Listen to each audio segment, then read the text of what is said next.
정말 예민하다, 엄마. 민혁 씨한테 어떻게 말을 해? 엄마 아빠가 자기랑 같이 밥 먹는 게 싫어서 명절에 오지 말라 그랬다고 해. 그렇게 말하려면 그렇게 해. 김서방 어디 가서 그러면 욕먹어. 그러니까 충격요법이라도 써야지. 그렇게 어떻게 말해? 말 안 하고 그냥 살아도 그건 너 자유고. 어쨌거나 엄마 아빠는 같이 밥 못 먹겠으니까 네가 어떻게 말하든 신경 안 쓸게. 왜 이렇게 매정해? 그래, 정 넘치는 너는 네 남편이랑 알콩달콩 맛있는 거 많이 먹고 살아. 오늘 이야기 속 주인공은 59세 양명화 씨입니다. 그리고 그녀의 사위에 관한 이야기이죠. 양 씨는 사위와 같은 식탁에 앉아 밥을 먹는 게 싫었습니다. 너무 꼴보기가 싫었습니다. 사위가 사고를 치거나 천하의 나쁜 놈이라 그런 게 아니라 함께 밥 먹는 것이 특별히 불편했습니다. 사위의 견디기 힘든 식사의 절 때문이었습니다. 양 씨는 살면서 이렇게 더러운 습관을 가진 사람은 처음이었습니다. 이런 사람이 내 사위가 될 것이라는 생각은 해본 적도 없었죠.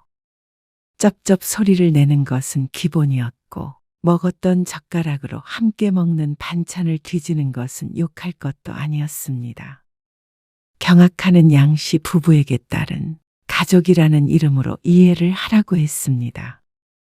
하지만 딸이 그래도 이해를 못할 텐데 사위가 그러는 걸 보며 같이 식사를 하고 싶지는 않았습니다. 그래서 필연적으로 식사를 해야 하는 일을 없애야 했습니다. 가장 첫 번째가 명절이었습니다. 명절에 사위와 딸을 볼 수 없는 것은 슬픈 일이지만 누구나 양 씨의 이야기를 들으면 고개를 끄덕일 것이었습니다. 양 씨는 딸이 하나 있었습니다. 딸이 하나라 곱게 키우고 그런 것은 없었습니다. 남들과 똑같이 무던하게 키웠다고 생각했습니다. 실제로도 딸은 그런 성격으로 컸습니다. 둥글둥글했고 수더분했습니다. 그래서 자라는 동안에도 큰 사고를 친 적이 없었고 속 썩을 일도 별로 없었죠. 그런데 어쩌면 너무 털털하게 키운 것이 화근이었던 것 같기도 했습니다. 조금만 더 곱게 키웠다면 이런 일이 없었을까 싶었습니다. 딸은 30대가 되어 결혼을 하겠다고 했습니다.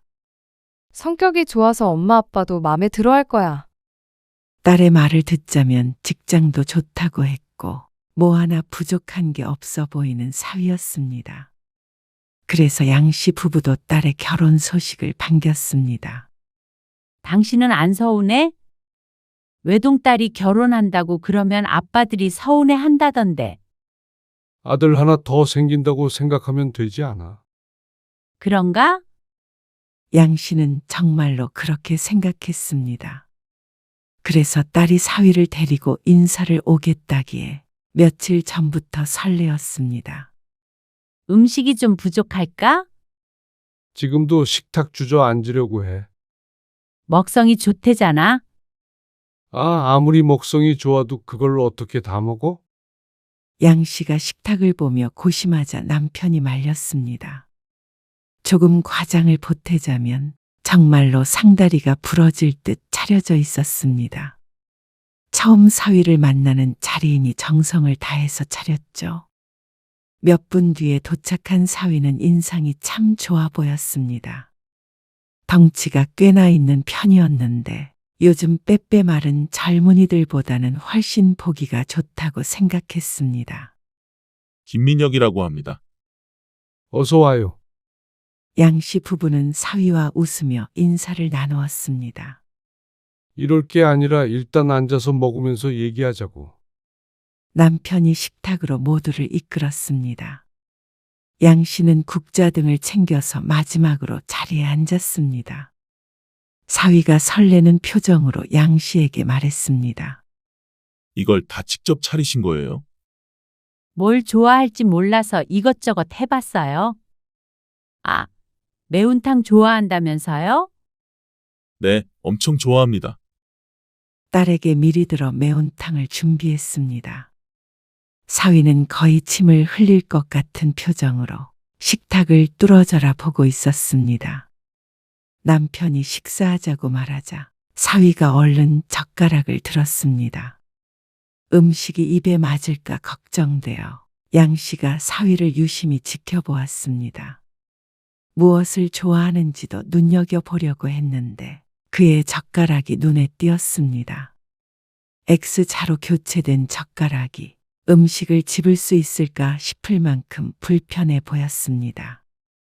양 씨는 딸의 젓가락질을 어려서부터 교육시켰지만 남의 젓가락질을 보고 지적할 만큼 경우가 없진 않았습니다. 물을 안 꺼냈네. 양 씨는 비어있는 물컵을 보고 물을 꺼내기 위해 잠시 자리에서 일어났습니다. 그런데 벼랑간 들리는 엄청난 소리에 놀랐습니다. 웬 국수를 먹는 소리가 들렸습니다. 그런 음식이 없는데 생각하며 뒤를 돌아보자 잡채를 라면 먹듯이 후루룩 들이키는 사위가 보였습니다. 요즘 유행한다는 먹방 같기도 했습니다. 소리가 어찌나 큰지 남편도 밥을 먹다가 말고 사위를 구경하고 있었습니다. 진짜 복스럽게 먹지 않아? 딸이 푼수처럼 말했습니다. 그렇게 큰 소리를 내며 먹는 걸 좋아하지는 않았지만 양 씨는 고개를 끄덕였습니다. 정성껏 차린 밥상인데 맛없어 하는 것보다는 훨씬 마음이 편했습니다. 사위는 너무 맛있다고 칭찬을 하며 누가 쫓아오는 것처럼 잡채를 흡입했습니다. 정말로 흡입했다는 말이 과언이 아닐 정도였습니다. 큰 접시에 담겨 있던 잡채가 순식간에 절반이 사라졌습니다. 천천히 먹어요. 양 씨의 말에 사위가 입에 든 잡채를 우물우물하며 이제야 배고픈 게 조금 가신다고 대답했습니다. 입안에 한가득 음식이 들어있어서 무슨 말인지 얼른 알아듣기가 힘들었습니다. 매운탕 덜어서 먹어요. 네. 잘 먹겠습니다. 냄새가 정말 좋네요. 여기. 국자 줄게요. 아닙니다. 저는 국자 잘 안 써요. 매운탕을 덜어 먹을 수 있는 빈 그릇이 각자 하나씩 있었고 양 씨가 국자를 내밀었습니다. 하지만 사위는 그 손길을 마다했습니다. 그러더니 밥 먹던 숟가락을 들어 냄비에 푹 담가 국물을 한술 떠먹었습니다. 당황스러운 기분으로 국자를 들고 있던 손을 내렸습니다. 진짜 솜씨가 좋으시네요. 캬하는 소리와 함께 엄지를 척하고 들어 보이는 사위에게 양 씨는 어색한 미소를 돌려주었습니다. 국자로 떠먹지. 양 씨의 말에 사위가 웃으며 고개를 저었습니다. 괜찮아요. 저는 이게 편해요. 그리고 설거지하기 편하잖아요. 그러면서 국물을 두세 번 더 떠먹었습니다. 제가 이렇게 가정적입니다. 그러면서 호탕하게 웃는 사위의 얼굴에다가 대고 아무 말도 할 수 없었습니다. 딸은 웃었고 남편의 표정은 양 씨와 비슷했습니다. 자꾸만 쪽쪽 빨아댄 숟가락을 냄비에다가 푹 담갔다 뺐다 하는데 비위가 상할 것 같았습니다. 남편도 매운탕이라면 자다가도 일어나서 먹는 사람인데 손을 대지 못했습니다. 사위는 그런 것에는 아랑곳하지 않고 매운탕을 독식하고 있었습니다. 제가 젓가락질을 잘못해서. 그러면서 매운탕 안에 있는 생선 살을 냄비 안에서 바르기 시작했습니다. 정말로 젓가락질에는 서툴러서 생선살이 깔끔하게 분리되지 않았고 매운탕은 분해된 살점들로 지저분해 보였습니다. 그런데도 매운탕을 좋아하는 건 사실이었는지 젓가락이 쉴 새 없이 냄비를 오갔습니다. 진짜 잘 먹지? 그러네. 딸은 양 씨의 심정이 어떤지는 모르고 양 씨에게 말했습니다. 아들을 보는 어머니 같은 미소를 지으면서 말이죠. 그 후로 남편은 매운탕에 손을 대지 않았습니다. 그리고 그건 양 씨도 마찬가지였습니다. 사위는 매운탕 냄비를 개인 그릇처럼 사용하고 있었습니다. 양 씨가 유별난가 했지만 아무리 생각해 보아도 이건 기본 상식이 아닌가 싶었습니다. 괜히 덜어먹는 그릇을 준 게 아닌데 말이죠. 초면에 냄비에 같이 숟가락, 젓가락을 담그기에는 양 씨의 비위가 그렇게 강하지가 않았습니다. 그리고 그게 끝이 아니었습니다. 사위는 젓가락을 사용하는 게 불편한지 대부분 반찬을 숟가락으로 떠먹었습니다. 감자볶음 같은 밑반찬은 숟가락으로 퍼올리려고 하니 자꾸만 미끄러지자 맨손을 이용해서 숟가락 위로 올려놓았습니다. 양 씨는 경악스러운 마음을 애써 숨겨야 했습니다. 그렇게 반찬을 집어먹고 또다시 숟가락을 쪽바는데 양 씨는 먹던 숟가락을 내려놓았습니다. 사위는 그 숟가락으로 흐트러진 반찬들을 접시 안쪽으로 수시로 모았습니다. 그게 버릇인 것 같았죠. 나름 깔끔해 보이려고 한 행동인 듯한데 참 식사의 절이 뭐 이러나 싶었습니다. 그렇게 사위의 숟가락이 지나간 반찬에는 도저히 젓가락이 가지가 않았습니다. 게다가 먹은 것도 없이 속이 더부룩해졌습니다. 남편도 같은 마음이었는지 자꾸 물만 들이켰습니다. 양 씨는 그동안 살면서 자신이 그렇게 까다로운 스타일은 아니라고 생각했습니다. 다른 사람들과 식사할 때도 별 문제가 없었습니다. 그런데 유독 지저분하게 먹는 사위를 보니 식사가 힘들었습니다. 나중에 같이 식사를 하게 된다면 꼭 각자 그릇에 담아줘야겠다고 생각했습니다. 머릿속이 복잡했습니다. 하지만 결혼은 순탄하게 진행이 되었습니다. 그리고 이듬해 봄에 딸은 식을 올렸죠. 결혼하고 나서는 만날 일이 거의 없었습니다. 딸과 사위도 직장 다니느라 바쁘고 양씨 부부도 바빠서 평소에는 얼굴을 잘 보지 못했습니다. 전화 통화는 자주 하지만 만나는 건 어쩌다 한 번이었고 보통은 밖에서 커피를 마시고 헤어졌습니다. 제대로 같이 시간을 보내는 것은 명절이 고작이었습니다. 그런데 양 씨는 1년에 2번밖에 없는 명절이 곤욕스러웠습니다. 자주 못 보는 게 다행이라고 생각이 될 정도였습니다. 결혼하고 처음으로 맞는 명절이었습니다. 명절 연휴 첫날은 양 씨 부부 둘이서 오붓한 시간을 보냈습니다. 그리고 당일이 되었을 때는 딸과 사위의 방문을 기다렸습니다. 점심시간이 넘어서 도착할 거라고 했던 딸에게서 전화가 왔습니다. 엄마, 우리 일찍 출발해서 좀 빨리 도착할 것 같은데 점심 같이 먹어야 할 것 같아. 점심은 휴게소에서 먹겠다던 딸이었기에 양 씨는 화들짝 놀랐습니다. 느긋하게 쉬고 있었는데 갑자기 점심을 준비해야 하니 말이죠. 아이고, 이럴 때가 아니네. 1시간이면 도착한대. 정말? 서둘러 준비해야겠다. 양 씨는 얼른 몸을 일으켰습니다.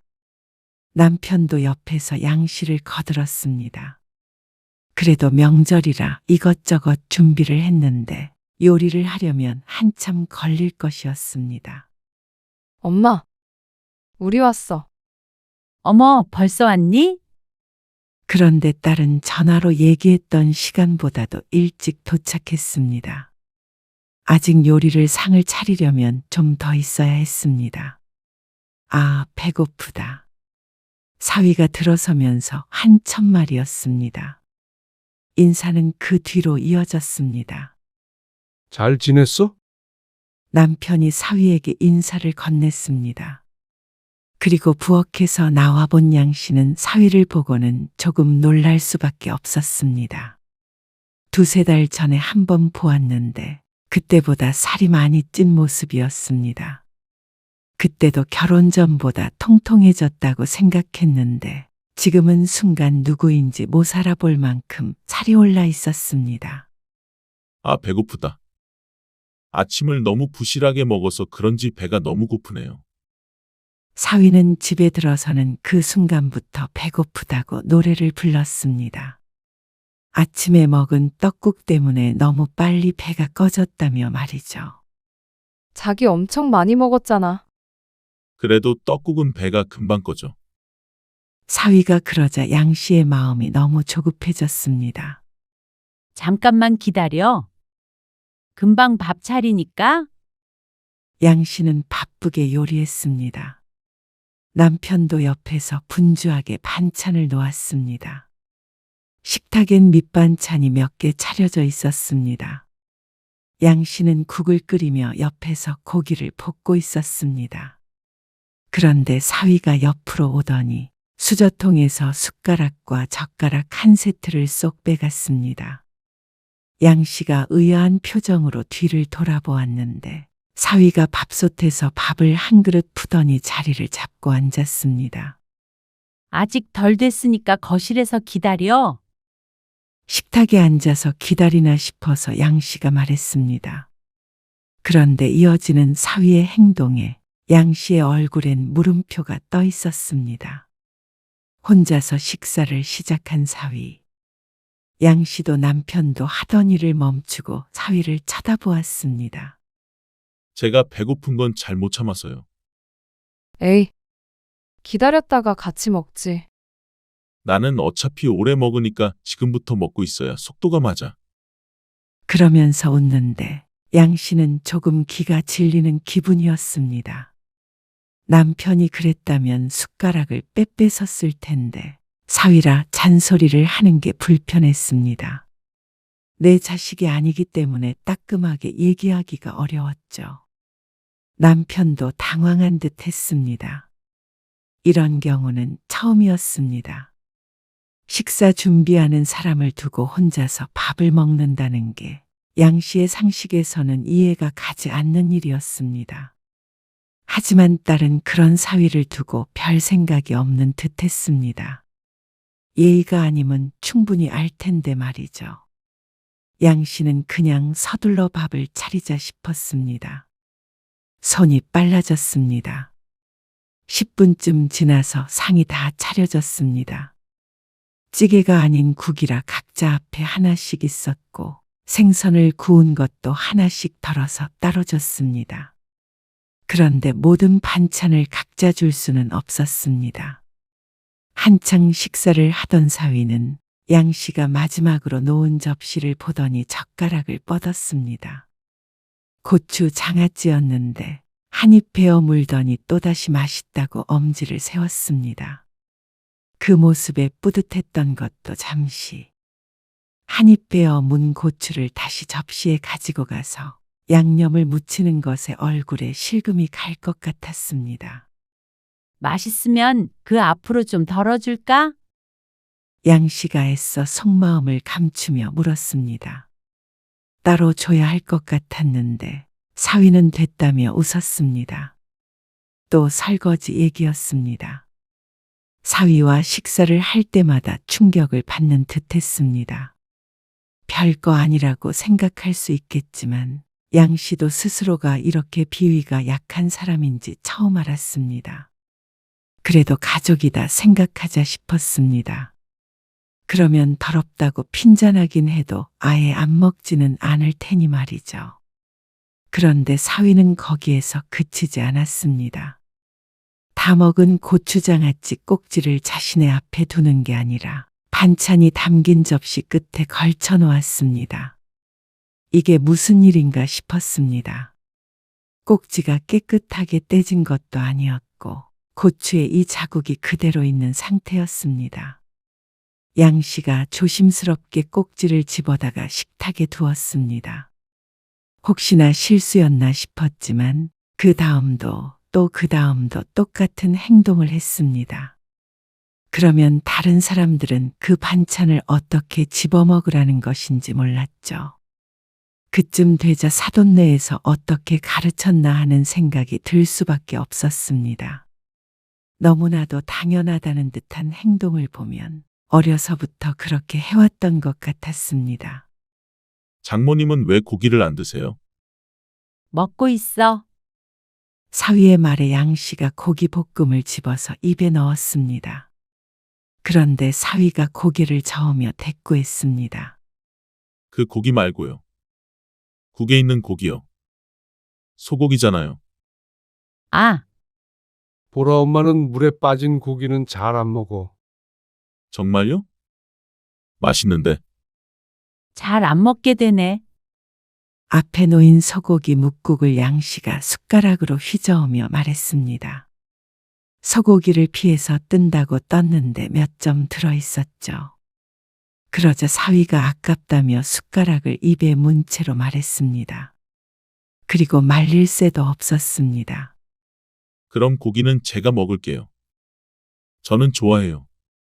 그러더니 입에 있던 숟가락으로 양 씨의 국그릇에 있던 소고기를 건졌습니다.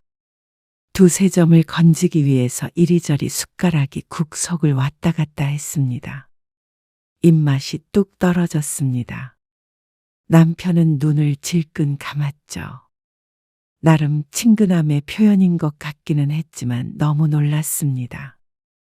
양 씨는 다시는 국에 숟가락을 넣지 않았습니다. 양 씨는 일찍 젓가락을 놓았습니다. 그러자 폭격이라도 맞은 듯한 식탁이 눈에 들어왔습니다. 이 반찬에 양념이 저 반찬에 묻어 있었고 저 반찬이 또 이 반찬 안에 들어가 있었습니다. 숟가락으로 맛있게 반찬을 퍼먹는 사위는 아무것도 모른 채로 열심히 식사 중이었습니다. 정점은 식사가 거의 끝나갈 때쯤이었습니다. 물을 마시고 보글보글 소리를 내며 입안을 가글하더니 꿀꺽하는 소리에는 속이 미식거렸습니다. 그리고 젓가락으로 이를 쑤시려고 이리저리 노력하는 모습을 보고는 양 씨는 자리에서 일어서 버렸습니다. 그만 먹어야겠다. 그러자 남편도 슬그머니 양 씨를 따라서 일어났죠. 식사를 마친 뒤에 딸과 사위는 좀 쉬겠다며 방으로 들어갔습니다. 체한 것 같아. 소화제 있지? 나도 하나 먹어야겠어. 당신도? 남편도 양 씨도 속이 좋지 않아 소화제를 찾아 먹었습니다. 아무래도 안 되겠다. 그래서 양 씨는 딸만 살짝 불러서 얘기했습니다. 도저히 참지 못했습니다. 앞으로도 이렇게 식사할 일이 평생에 걸쳐 있을 텐데 그때마다 소화제를 먹고 싶지는 않았습니다. 그런데 딸은 양 씨의 말을 듣고는 오히려 양 씨를 이해하지 못하겠다고 했습니다. 가족인데 뭐 어때? 양 씨도 남편과는 찌개도 한 냄비에다가 놓고 먹고 했습니다. 하지만 다른 사람들과는 그렇게 먹지 않았습니다. 사위가 가족이기는 하지만 식사를 하는데도 격이 없고 싶지는 않았습니다. 엄마가 너무 예민한 것 같은데? 딸은 도무지 모르겠다는 표정이었습니다. 딸은 그게 아무렇지 않으니 결혼을 했겠지만 양 씨는 사양이었습니다. 그게 예의가 아닌 건 너도 알잖아. 맛있어서 그런 거야. 그리고 민혁 씨도 엄마 아빠를 친부모처럼 생각하니까 편하게 그런 거고. 그렇게 생각해 주는 건 고마운데 엄마는 좀 더 위생적으로 식사했으면 좋겠어. 그러니까 꼭 좀 잘 말해줘. 어떻게 대놓고 그렇게 말해? 더럽게 먹지 말라고. 네가 잘 둘러대야지. 엄마가 말하면 되잖아. 내가 어떻게 하니? 양 씨는 잠시 딸과 실랑이를 벌였습니다. 딸은 결국 알겠다고 돌아섰지만 표정은 좋아 보이지 않았습니다. 양 씨가 사위를 가족으로 생각을 안 하는 것 같다며 서운해하기까지 했습니다. 하지만 양 씨 부부는 아무리 가족이라도 지켜야 할 예의가 있다고 생각했습니다. 그런데 양 씨의 당부는 지켜지지 않은 듯 보였습니다. 그 뒤로도 몇 번 더 함께 식사할 일이 있었는데 사위는 전혀 달라지지 않았습니다. 그래서 딸에게 또 언지를 하자 딸이 이번에도 섭섭해했습니다. 그냥 같이 먹으면 되잖아. 너는 남의 침 먹을 수 있어? 양 씨는 자신이 말하고도 괜스레 속이 안 좋아지는 것 같아서 얼굴이 하얗게 질렸습니다. 그 뒤로는 의도적으로 사위와의 식사 자리를 피하게 되었습니다. 일이 바빠서 못 보겠다. 아, 장모님 생신이라고 보라가 특별히 알아본 식당이에요. 아니야. 둘이 거기서 오붓하게 데이트해. 일이 많아서 그래. 네, 알겠습니다. 그리고 딸은 임신을 했습니다. 몸이 약한 탓에 조심한다고 임신 기간에는 거의 보질 않았습니다. 명절에는 몸이 안 좋아 오지 못했고 말이죠. 딸이 출산하고 집에서 몸조리를 하고 있는데 양씨 부부를 초대했습니다. 아이를 보러 오라고 했습니다. 양씨 부부는 설레는 마음을 하고 딸 집을 방문했습니다. 그런데 사돈도 하루 일찍 왔다며 인사를 해왔습니다. 아이를 가운데 두고 양가 부모가 감탄을 했습니다. 귀여운 손주가 생겼으니 당연히 좋겠지만 사위도 외동아들이라 특히나 더 손주가 귀했습니다. 앉아서 이런저런 얘기를 나누다가 식사를 같이 하게 되었습니다. 사돈이 같이 저녁을 먹자고 하는데 쏙 가버리기도 힘들었습니다. 그런데 사돈네와 식사를 하게 되니 사위에 대해서 알 것 같았습니다.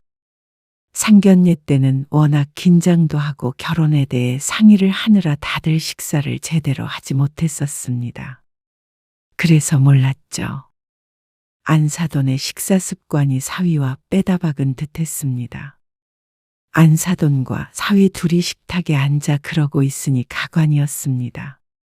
숟가락으로 반찬을 집는 것은 둘의 버릇인 듯했죠. 양씨가 불편한 기색을 숨기지 못했지만 사위나 안사돈 중 누구도 알아차리는 사람이 없었습니다.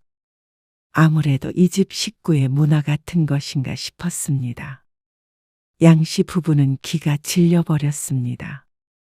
사위도 사위이지만 사돈과도 다시는 식사하고 싶지 않을 만큼 끔찍한 자리였습니다. 집으로 돌아와서는 이틀 동안 고생을 해야 했습니다.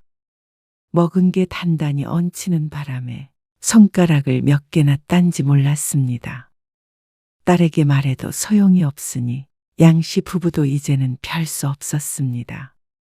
딸은 아무렇지도 않은 모양이었습니다. 그리고 부부끼리 괜찮다는데 장인 장모가 사위의 식사 예절에 대해 이러쿵 저러쿵 딴지를 거는 것도 지나친 간섭처럼 느껴질 것이었습니다. 부모도 가만히 있는데 말이죠. 그렇다면 양씨 부부만 문제인데 이렇게 괴로울 바에는 다른 방안이 필요했습니다. 그리고 양씨 부부가 생각해낸 것은 애초에 괴로운 일은 만들지 말자는 것이었습니다. 앞으로 명절에는 우리 집에 안 와도 돼. 그게 무슨 말이야? 무슨 말이긴? 명절에는 너희끼리 여행을 가? 왜? 요즘엔 다들 그렇게 한다며. 딸은 좋아하지 않았습니다. 나는 그래도 친정에 가고 싶지. 어차피 시집에는 가야 하는 건데 여행도 못 갈 거고. 엄마 아빠가 이제 여행이나 다니려고 그래? 명절에. 그래? 왜 굳이 명절에 여행을 가? 그래도 하나밖에 없는 자식인데? 명절에라도 시간 많이 보내야 하는 거 아니야? 명절에 오지 말란 소리에 딸이 서운해했습니다. 만나더라도 그러면 카페에서 보자. 그러자 딸도 의아함을 느낀 듯 했습니다. 음식하는 거 힘들어서 그래? 딸이 하도 캐묻자 양씨도 솔직하게 얘기했습니다. 전에도 얘기했잖아. 같이 밥 먹는 게 힘들다고. 아, 민혁 씨 때문에? 그래? 아무리 그래도. 그래서 명절에도 오지 말라고 해? 그 정도로 괴롭다니까? 아니, 뭐 그런 거 가지고 그래. 엄마는 내가 먹던 거 못 먹어. 너랑 사위는 다르고. 설령 네가 먹던 거라도 엄마가 왜 먹어야 해? 너무 차가운 거 아니야? 식사는 못하니까 너희끼리 시간을 보내든지 아니면 카페에서 차를 한 잔 마시든지 하자. 아니, 너무하네. 너무한 건 너야. 너도 똑같아? 너는 그래도 그런 예절을 아는 줄 알았더니 너도 모르는 것 같아. 어떻게 남편이 그러는데 고쳐줄 생각을 안 해? 딸에게 누누이 얘기했지만 사위는 여전히 고칠 생각도 없어 보였습니다. 말은 해봤어? 돌려서 말하긴 했는데. 원래 그게 습관인데 어떻게 금방 고쳐? 몰라. 고쳐지면 그때 얘기해. 그러면 같이 밥 먹는 거는 다시 생각해 볼 테니까. 엄마는 손주도 안 보고 싶어? 손주 보고 싶으면 손주만 보면 되지. 밥은 같이 못 먹겠다. 정말 예민하다, 엄마. 그렇게 생각한다고 해도 어쩔 수 없었습니다. 사위가 밥 먹는 걸 보기가 괴로우면 그런 자리를 안 만들면 됐습니다. 밥 먹을 때 빼고는 문제가 없는 사위였으니 말이죠. 민혁 씨한테 어떻게 말을 해? 엄마 아빠가 자기랑 같이 밥 먹는 게 싫어서 명절에 오지 말라 그랬다고 해. 그렇게 말하려면 그렇게 해. 어디 가서 그렇게 하면 욕 먹어. 그러니까 충격요법이라도 써야지. 그렇게 어떻게 말해? 말 안 하고 그냥 살아도 그건 너 자유고. 어쨌거나 엄마 아빠는 같이 밥 못 먹겠으니까 네가 어떻게 말하든 신경 안 쓸게. 왜 이렇게 매정해? 정 넘치는 너는 네 남편이랑 알콩달콩 맛있는 거 많이 먹고 살아. 딸은 계속해서 투덜댔지만 양 씨도 어쩔 수가 없었습니다. 딸이나 사위가 바뀌지 않는다면 양 씨 부부가 멀어질 수밖에 없었죠. 장모님, 여행을 가신다고요? 아, 그래? 둘이 여행 가려고? 네, 잘 다녀오세요. 다음 명절에 뵐게요. 아, 김서방. 앞으로 명절마다 여행 가기로 했으니까 김서방도 보라랑 같이 시간 보내. 정말요? 그래? 네, 뭐. 알겠습니다. 딸은 사위에게 솔직하게 얘기하지 않은 듯 했습니다. 그것도 딸의 선택이기에 양 씨는 왈가왈부하지 않기로 했습니다. 다만 앞으로 사위와의 식사는 없을 뿐이겠죠.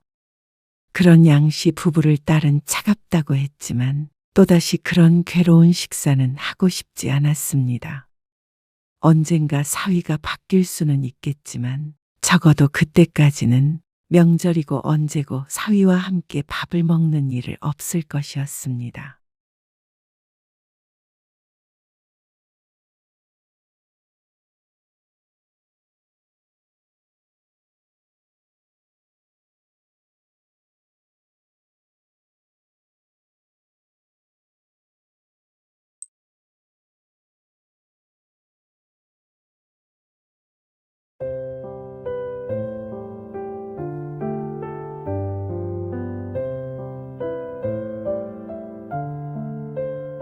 거기 이불 속에 있는 모양인데? 아, 여기 있었네. 이러니까 못 찾지. 이게 뭐야? 뭐가? 여기 화면 봐. 내가 뭐라고 저장돼 있는지. C자일 받지 마. 뭐, 시자? 받지 마. 우리 전화 안 받겠다는 거야. 별나게도 지어놨네. 오늘 이야기 속 주인공은 62세 심수영 씨입니다. 그리고 그녀의 아들과 며느리에 관한 이야기이죠. 심 씨는 며느리를 친딸처럼 대한다거나 며느리가 자신을 친엄마처럼 대해주길 기대하지 않았습니다. 애초에 그게 될 거라고 생각하는 꿈에 부풀어 있는 심호도 아니었습니다. 그렇다고 해서 아들 며느리와 등을 지고 살 생각을 한 적은 단 한 번도 없었습니다. 판도라의 상자를 열기 전만 하더라도 말이죠. 우연히 보게 된 며느리의 휴대폰 화면. 거기에 자신이 어떻게 저장되어 있는지 알게 되니 며느리를 다시 보고 싶은 마음이 사라졌습니다. 호칭도 그렇고 전화를 받지 말라고 저장명에 해둔 걸 보면 어지간히 시집 식구가 싫은 모양이었습니다. 시집살이라도 시켰다면 억울함이 덜했을 텐데 심 씨는 며느리가 효도를 하길 바란 적도 없었고 얼굴을 보는 것도 명절 같은 때가 아니면 거의 없었습니다. 무엇 때문에 자신을 그런 식으로 저장했는지는 몰라도 한 가지는 분명했습니다. 며느리가 마음속으로 자신을 시어머니로서 대우하지 않는다는 걸 말이죠. 볼 때마다 휴대폰을 손에서 놓질 않아 몰랐는데 그 속에 이런 비밀이 있던 모양이었습니다. 누군가 볼 수 있는 이름이 그렇게 되어 있다면 아마 가족이나 친구와 심 씨에 대한 험담을 하고도 남을 것 같았습니다. 그렇게 시자가 싫다면 심 씨도 더 이상 며느리를 며느리로서 대접할 필요가 없었습니다. 아들 며느리에게 주었던 것도 도로 가져오면 그만이었습니다. 그게 설령 현재 살고 있는 집이라고 하더라도 말이죠. 심 씨는 아들만 하나 있었습니다. 30 중반인 아들은 3년 전에 3살 연하의 배우자를 만나 결혼을 했습니다. 1년 정도의 연애 끝에 결혼을 하겠다고 했을 때 심 씨도 남편도 반겼습니다. 조건 같은 거는 애초에 묻지도 않았습니다. 알아서 잘 선택했을 것이라고 생각했습니다. 그래서 상견례에서는 무척 당황할 수밖에 없었습니다. 심 씨 부부는 애초에 아들이 결혼할 때 따로 지원을 해줄 생각은 없었습니다. 남들보다 공부를 오래 시켰고 그만큼 뒷바라지를 해줬기 때문에 그 정도면 부모로서의 역할은 충분하다고 생각했습니다. 그래서 아들이 대학을 졸업하고 난 뒤로부터는 용돈을 준 적도 없었죠. 그리고 아들도 그걸 당연히 알고 있었고 납득했습니다. 그래서 결혼을 진행할 때 그 점은 충분히 설득이 된 줄 알았죠. 집이 없이 어디서 살아요? 그럼?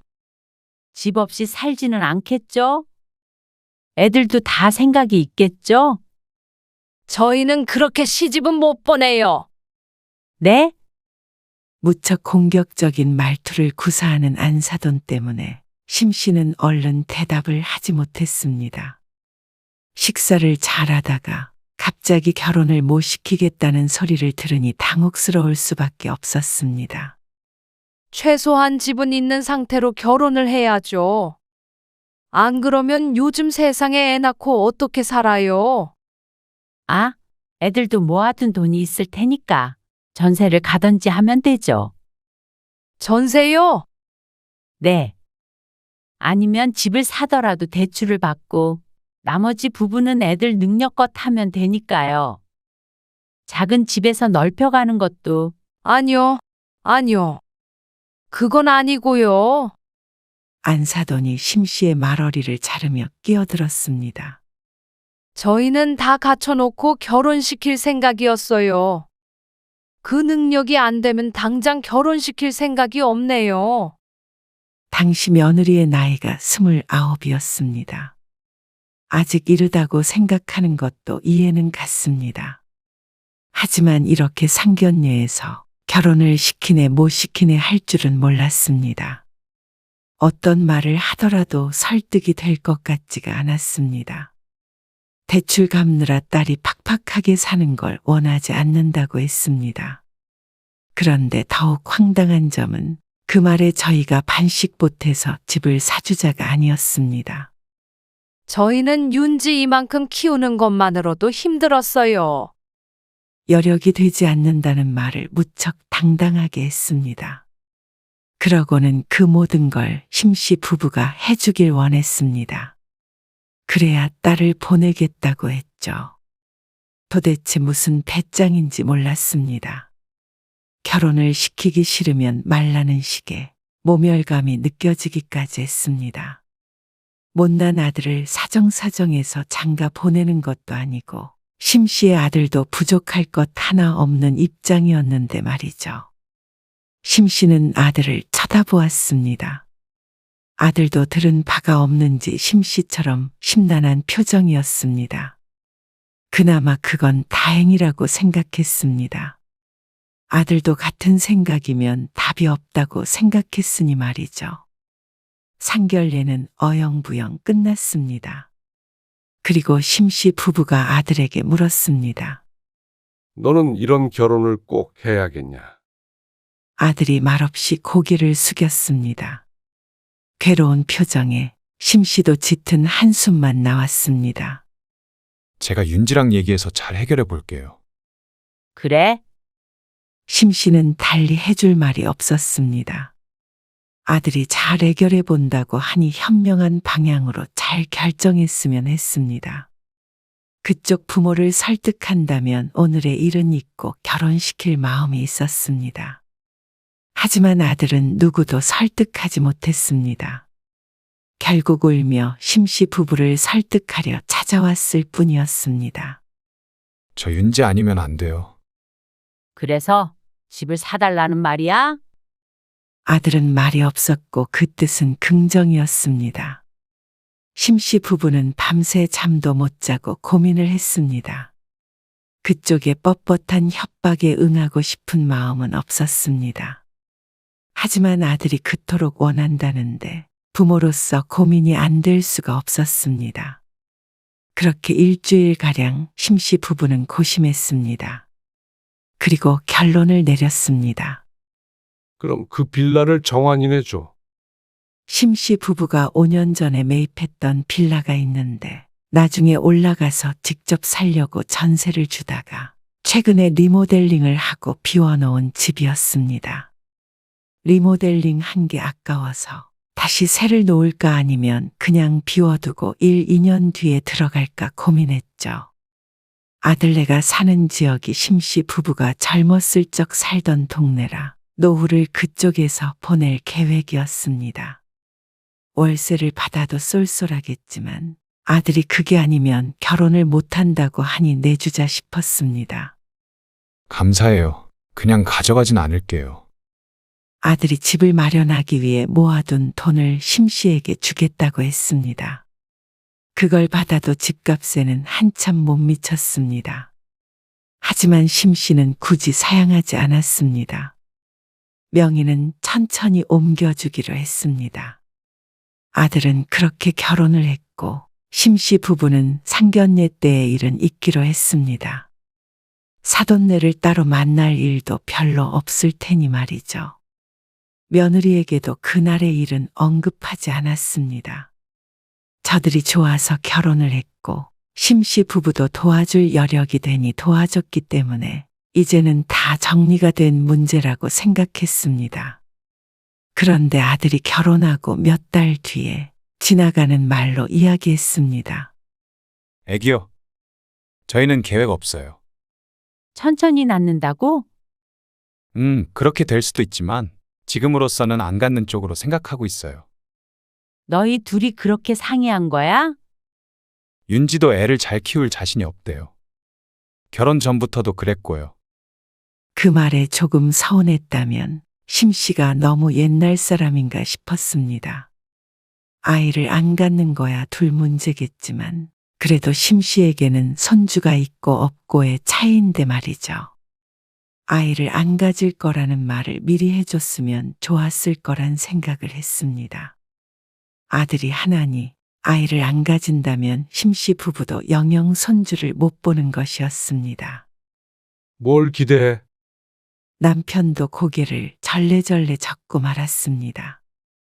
심씨도 아들 며느리에게 너무 기대하지 말자고 다짐했습니다. 섭섭한 감정도 다 자식에게 너무 기대서 그런 것이라고 생각했습니다. 애초에 너무 바라지도 기대하지도 않으면 자식에게 실망할 일도 없다고 마음을 다잡았습니다. 아들네 한 번도 안 가봤다고. 어느 날 친한 친구가 물었습니다. 안 가봤는데? 그게 이상한가? 결혼한 지 2년 됐다며? 근데 한 번도 안 가본 게 이상한 거 아니야? 엄청 먼 것도 아니구만. 뭐 하러 가봐? 그래도 안 궁금해? 뭐가 궁금한지 몰랐습니다. 집이 어떻게 생긴지는 심씨 부부가 리모델링을 했으니 다 알고 있었습니다. 거기에 가구만 들여놨을 텐데 궁금할 게 뭐가 있나 싶었습니다. 그래서 아들이 결혼한 지 2년이 지나도록 한 번도 가보지 않았습니다. 물론 아들네가 초대한 적도 없었고 말이죠. 초대했더라도 글쎄 갔을지는 모르겠다고 생각했습니다. 나도 이런 시어머니 있었으면 좋겠네. 싱겁기는 그렇다고 심씨가 아들네 부부와 왕래를 안 하고 지낸 것은 아니었습니다. 명절마다 만났고 생일이나 특별한 날에는 문자 메시지를 보내기도 했습니다. 남들처럼 한 달에 한두 번씩 만나고 그러지는 않았어도 하나밖에 없는 아들 며느리와는 나름대로 가깝게 지낸다고 생각했죠. 그러던 어느 날이었습니다. 아들이 해외로 길게 출장을 가게 되었습니다. 2주가량 미국에 머물렀는데 이렇게 길게 가는 건 또 처음이라 첫날에 아들과 통화를 하기도 했습니다. 아들이 출장을 간 지 일주일 정도 지났을 때쯤 남편이 심씨에게 물었습니다. 며느리한테 전화 한 통 해봐야 하는 거 아니야? 왜? 계속 혼자 있을 거 아니야. 시부모가 돼서 며느리 혼자 밥은 잘 챙겨 먹는지 물어봐야 되지 않나 싶어서. 보통은 안 그런가? 뭐? 남편이 며느리가 아니고 시어머니가 된 적도 없으니 이런 말을 하는 모양이었습니다. 며느리라면 이런 생각을 하지는 않을 테니 말이죠. 애도 아니고 혼자 잘 있겠지? 괜히 전화하면 더 불편해. 그래도 걱정되잖아. 정환이가 알아서 잘 챙기겠지 뭐. 심씨는 남편의 걱정에도 며느리에게 전화하지 않았습니다. 그동안 전화통화를 한 적도 거의 없고 용건이 있을 때 문자 메시지 몇 번 보냈던 게 다였습니다. 그런데 아들이 출장에 갔다고 며느리에게 전화하는 것도 조금 웃기지 않나 싶었죠. 그런데 이틀 뒤에 뉴스를 보고는 심씨도 걱정을 안 할 수가 없었습니다. 어머나, 저기 정환이네 집 근처 아니야? 맞네. 뉴스에서 흘러나온 소식이 충격적이었습니다. 아들이 사는 동네에서 살인사건이 일어났는데 대낮에 흉기로 사람을 셋이나 찌르고 범인이 달아나 지금까지도 잡지 못했다는 말이었습니다. 그 부근에서 일면식도 없는 행인을 1시간 간격으로 공격했다는데 지금도 어디에선가 누군가를 위협하고 있을지도 몰랐습니다. 저걸 왜 못 잡아? 요즘 세상에 남편이 격앙된 목소리로 말했습니다. 순간 심씨 부부는 며느리가 떠올랐습니다.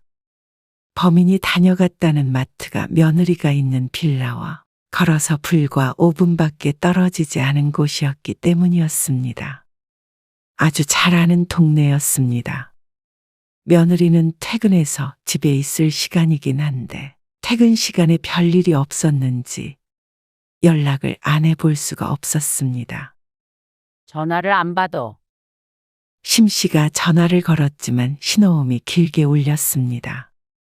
결국엔 끊어진 전화에 심씨의 심장이 콩닥콩닥 뛰는 것 같았습니다. 다시 해봐. 남편의 성화에 다시 며느리의 번호를 눌렀지만 묵묵부답이었죠. 별일이야 있겠어. 그렇게 말하는 남편도 어쩐지 초조해 보이는 기색이었습니다. 그럴 가능성은 낮겠지만 나쁜 일이 늘 비켜가는 것은 아니기 때문이었습니다.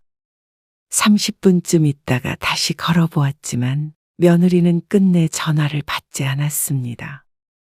심씨는 시계를 힐끔 보고는 아들에게 전화를 걸었습니다. 아직 새벽 시간이긴 하지만 그래도 걱정되는 마음에 가만히 있을 수 없었습니다. 정환이니? 넌 뉴스 못 봤지? 무슨 뉴스요? 아들은 그런 사건이 있었다는 사실조차 모르고 있었습니다. 같은 동네에서 오늘 발생한 일이라고 하자 아들도 놀란 눈치였습니다. 아무 연락 안 와 있어? 전화를 3번 했는데 안 받아. 네. 문자 메시지도 없었는데. 잠시만요. 제가 전화해 볼게요. 그래. 얼른 해봐. 그리고 꼭 알려줘. 그렇게 심 씨는 아들과 전화를 끊었습니다. 그렇게 다시 아들 전화를 기다리는 5분이 참 길게 느껴졌습니다. 그런데 다시 걸려온 아들의 전화를 받고는 또 다른 의미로 놀라야 했습니다.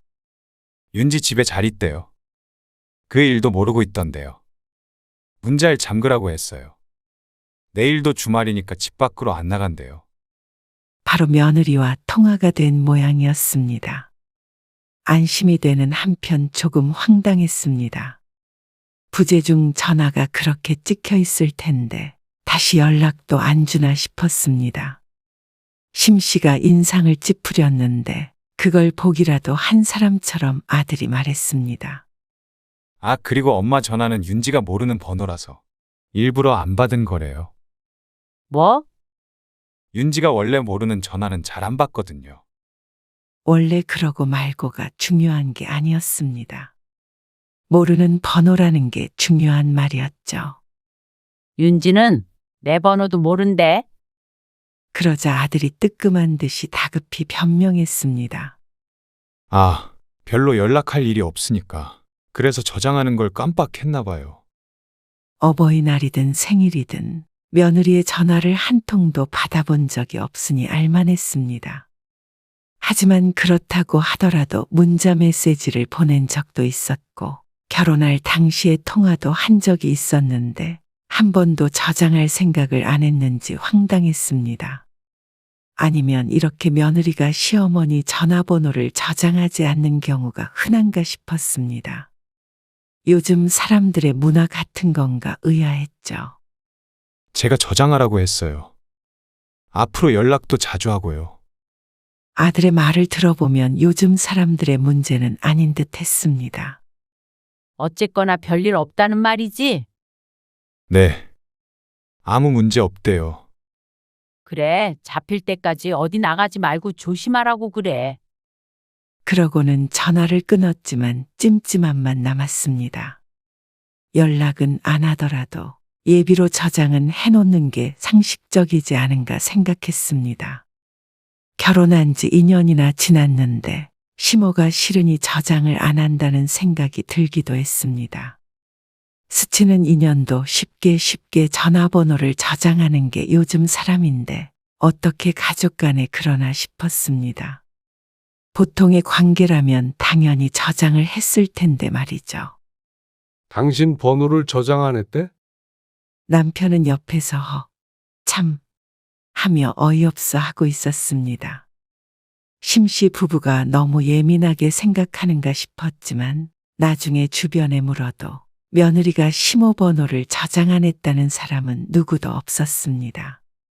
아들은 며느리가 앞으로 자주 연락할 거라고 했지만 그 뒤로 한 번도 온 적은 없었습니다.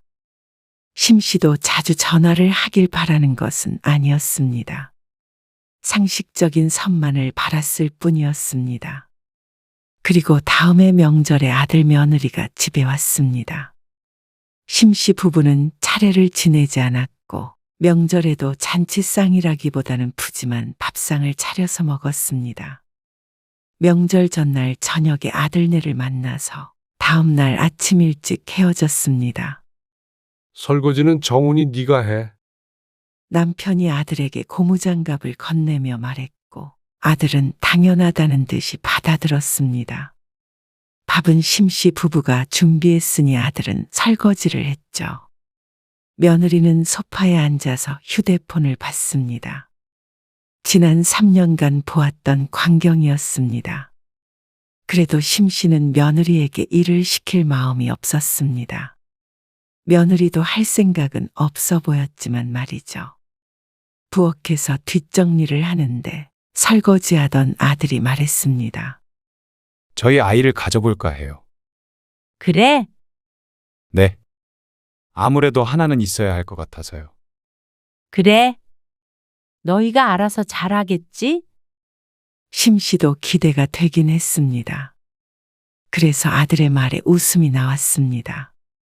남편도 말은 안 하지만 웃고 있는 것이 기분이 좋은 모양이었습니다. 아, 저희 내일 아침 일찍 출발해요. 알았어. 일찍 차릴게. 그리고 다음 날 아침이 되었을 때였습니다. 아침 식사 시간이 7시였습니다. 쉬는 날인데 다소 이른 시간이었습니다. 차 막히니까 이만 일어나 볼게요. 처가에 가야 하는 시간에 쫓기는 모양이었습니다. 뭘 차릴 시간도 마땅치 않아서 전날 먹었던 음식을 데웠는데 먹는 내내 시계를 쳐다보던 아들이었습니다. 며느리가 옆구리를 쿡 찌르자 로봇 마냥 자동으로 아들의 엉덩이가 떼졌습니다. 그래. 어서 가봐. 심씨는 짐짓 모른 척하며 고개를 끄덕였습니다. 어차피 가는 거 일찍 가는 게 서로 덜 힘들겠다 싶으니 잡을 이유도 없었습니다. 차례는 안 지내도 명절 전에 청소하고 아들네 밥 차리고 치우고 하다 보면 그것도 힘든 일이었습니다. 아들은 금방 짐을 챙겨서 나와서 출발했습니다. 심씨 부부는 상을 치우고 소파에 막 앉은 참이었습니다. 정훈이 전화 오는데. 남편이 심씨의 휴대폰을 가리키며 말했습니다. 출발한 지 1시간 만에 왜 전화를 했나 싶었습니다. 엄마, 윤지가 방에다가 핸드폰을 두고 온 것 같대요. 뭐? 핸드폰을 두고 가? 네. 좀 찾아봐 주실래요? 집에 있는 거 맞아? 방을 얼른 훑어보았지만 보이는 건 없었습니다. 화장실 때문에 휴게소에 잠깐 들렀는데 거기에 두고 왔을 수도 있어서요. 그러자 며느리가 아들의 휴대폰을 넘겨받았습니다. 어머님, 제 휴대폰 침대 머리 쪽에 매트리스 사이로 들어갔을 거예요. 그러면서 휴대폰이 어디 있을 거라고 자세히 설명을 해줬습니다. 휴대폰을 붙든 채로 아무리 찾아도 보이지 않았습니다. 잠깐만 끊어봐. 전화 걸어보게. 전화를 끊으려 하자 며느리가 다급하게 외쳤습니다. 아니요. 어머님, 거기 있을 거예요. 굳이 전화 걸지 마시고 거기에다가 손 넣어보세요. 왜? 전화 걸어보면 찾을 수 있잖아. 그게 모음으로 해놔서요. 전화해도 안 울릴 거예요. 아이고, 그래? 심씨가 전화를 받은 상태로 한 손으로 이리저리 매트리스 사이에 넣어보아도 잡히는 게 없었습니다.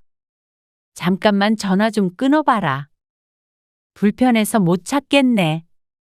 매트리스 들어봐야겠다. 네. 바로 전화 주세요. 그래? 그런데 전화를 끊고 더 뒤져보았지만 보이는 건 없었습니다. 남편도 합세를 했지만 수확이 없었죠. 전화해봐. 무음이래. 혹시 모르잖아. 남편의 말에 심씨가 휴대폰을 들어 며느리의 번호를 눌렀습니다.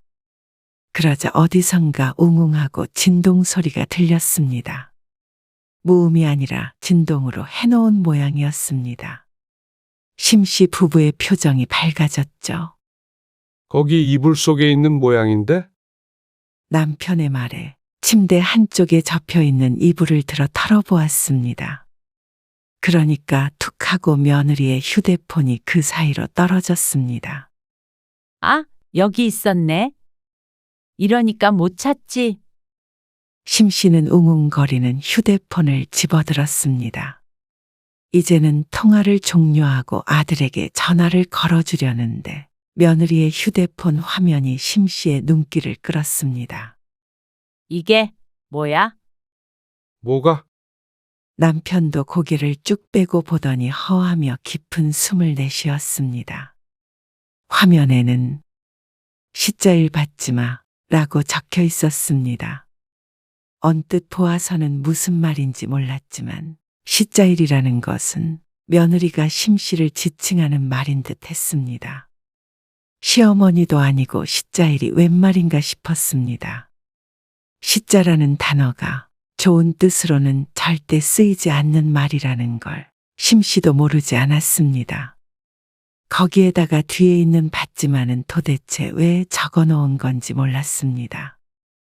혹시라도 전화를 받을까봐 적어 놓은 것인지 아니면 그만큼 싫은 마음을 표시하기 위해 적어 놓은 것인지는 모르겠지만 몇 글자 되지 않은 이름의 호감이라고는 찾아볼 수가 없었습니다.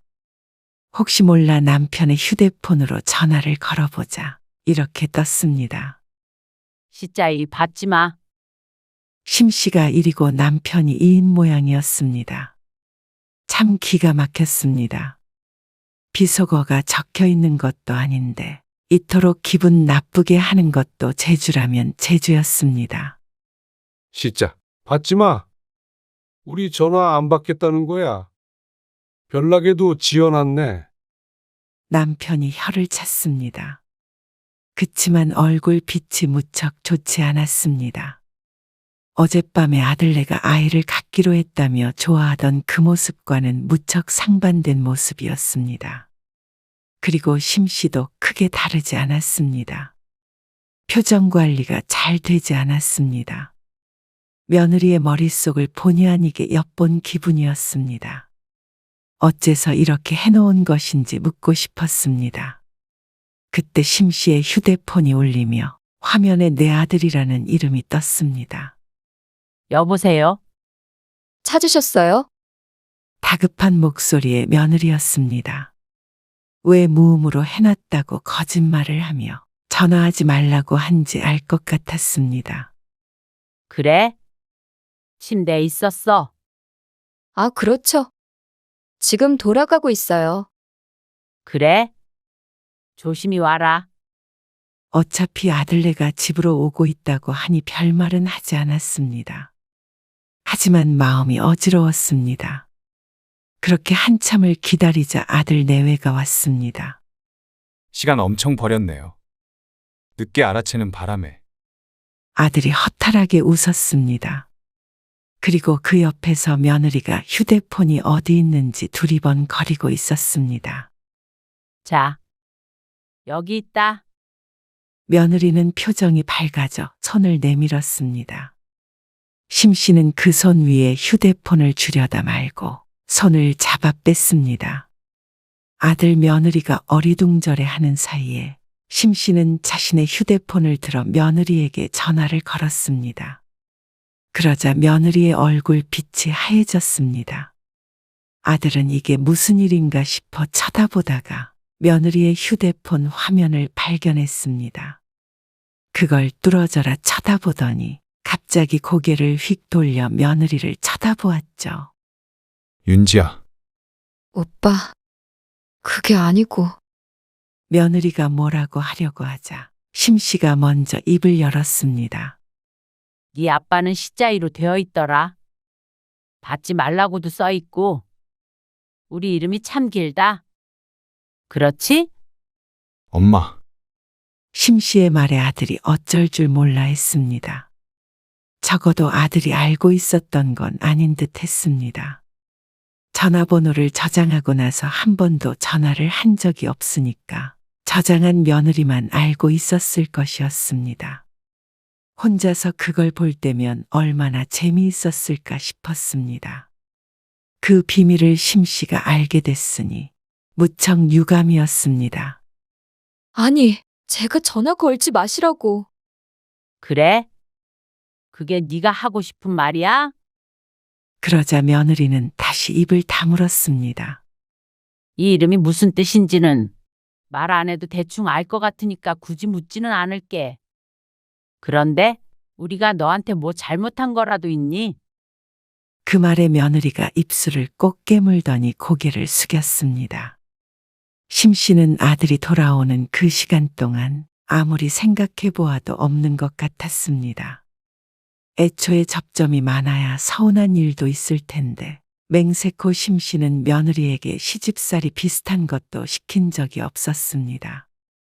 전화를 안 한다고 뭐라고 한 적도 없었고 왜 안 오냐 아니면 왜 초대를 안 하냐 투정한 적도 없었습니다. 이 이상 어떻게 해야 하는지 알 수가 없었습니다.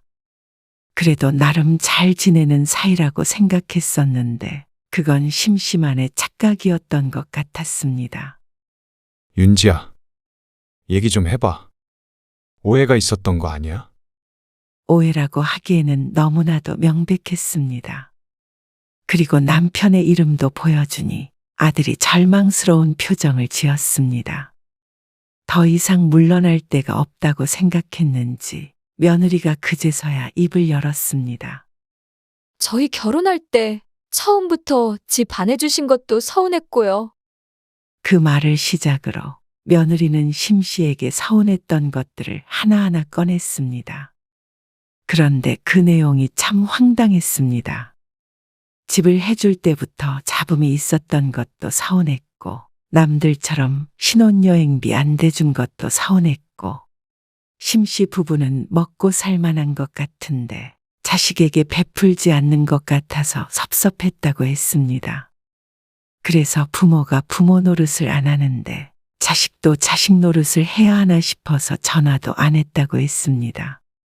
부모 노릇이라는 단어를 쓴 건 아니었지만 결국엔 그 말이었습니다. 그래서 시부모가 미워서 그렇게 저장했다는 며느리. 대부분 돈에 관해 서운한 것이었습니다. 참 기가 막혔습니다. 집을 줬는데 그 이상 어떻게 하라는 것인지 몰랐습니다. 그리고 아들 능력 있게 키운 것도 결국엔 심씨 부부가 노력한 결과나 마찬가지였습니다. 그만큼 키워내는 데는 심씨 부부가 번 돈의 상당 부분이 들어갔으니 말이죠. 그렇게 잘 키워서 결혼시켰더니 뭐가 그렇게 불만족스러운가 몰랐습니다. 그러고 보니 상견례 때 알아봤어야 했습니다. 그 부모를 보면 자식을 아는 것인데 왜 그걸 모르고 따로 생각했는지 후회됐습니다.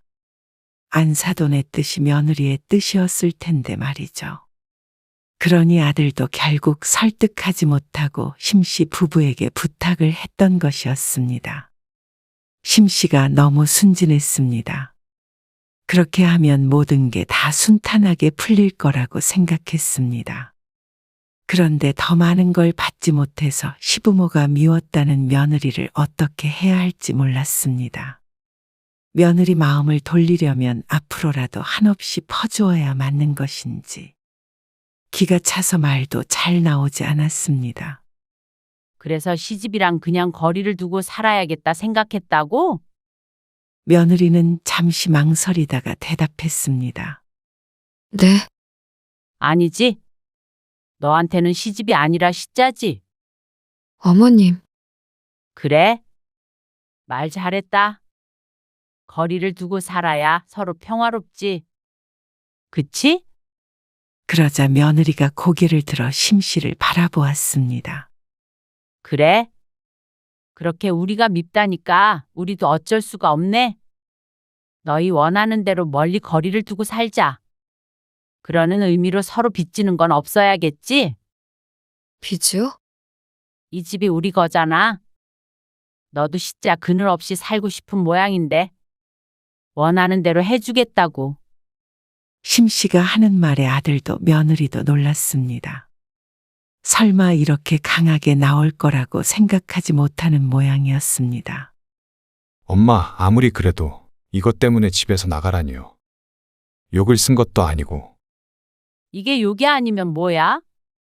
아들의 말에 기가 찼습니다. 꼭 비속어를 써야 욕인가 싶었습니다. 이것도 충분히 모욕적인 욕이었습니다.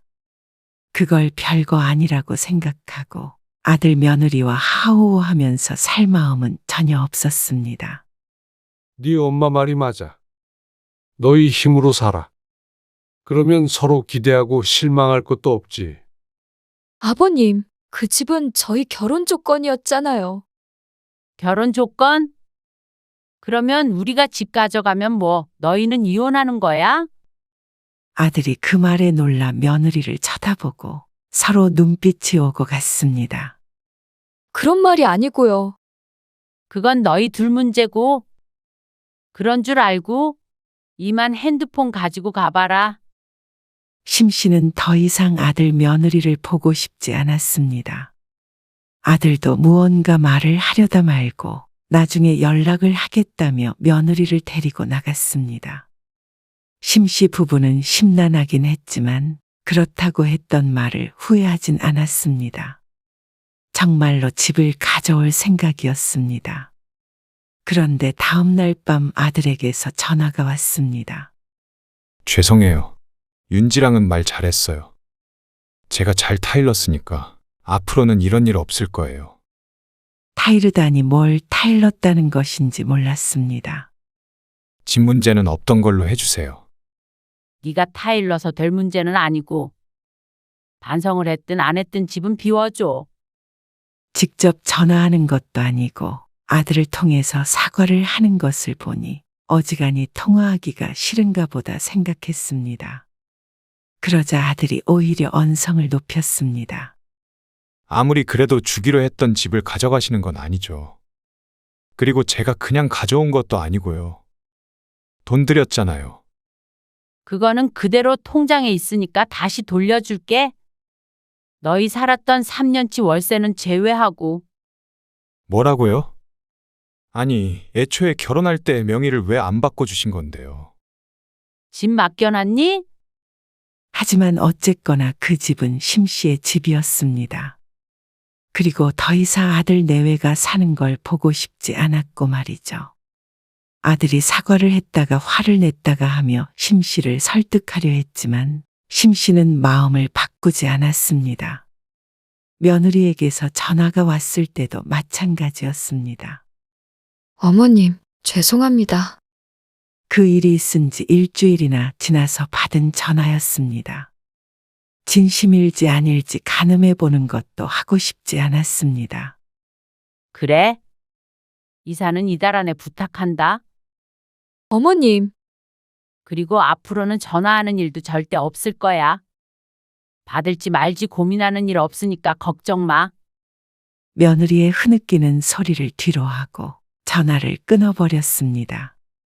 아들 며느리는 뒤늦게 후회했습니다. 하지만 심씨 부부는 굳게 마음먹었습니다.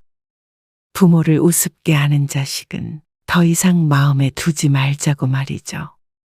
씁쓸하긴 했지만 그렇게 못 살 것도 없었습니다.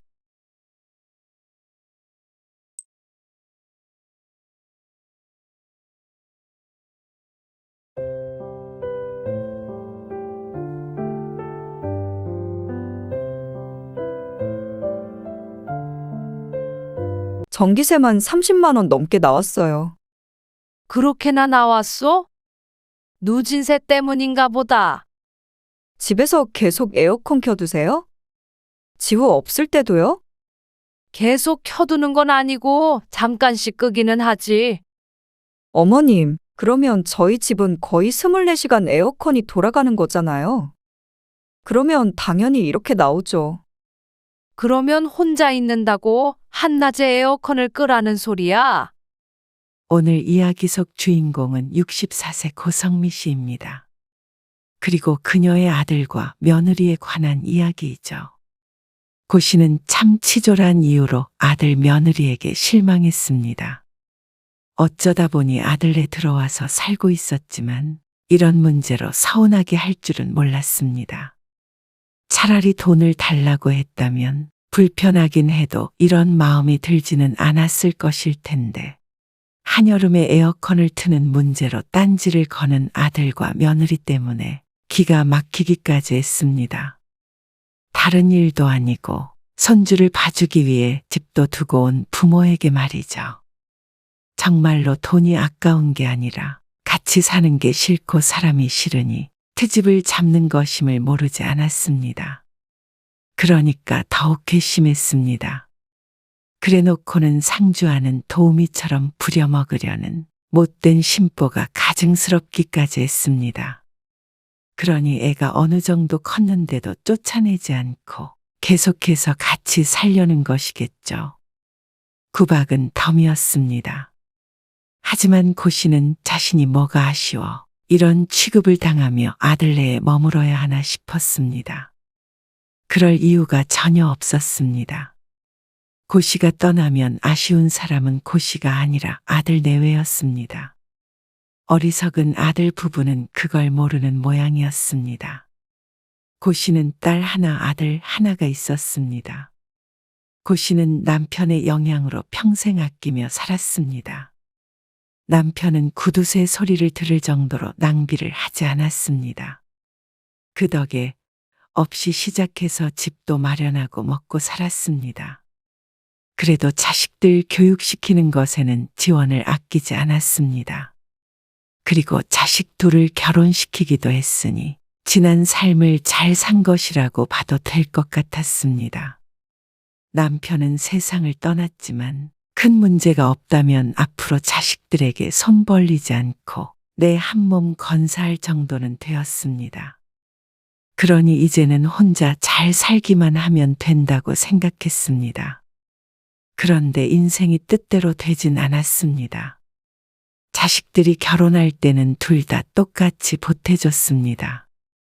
집 한 채씩 떡하니 해주지는 못했어도 어느 정도 부모 역할은 했다고 생각했습니다. 그런데 아들은 결혼한 지 1년 만에 전세금을 빼서 홀랑 날려먹었습니다. 어쩌자고 그랬어.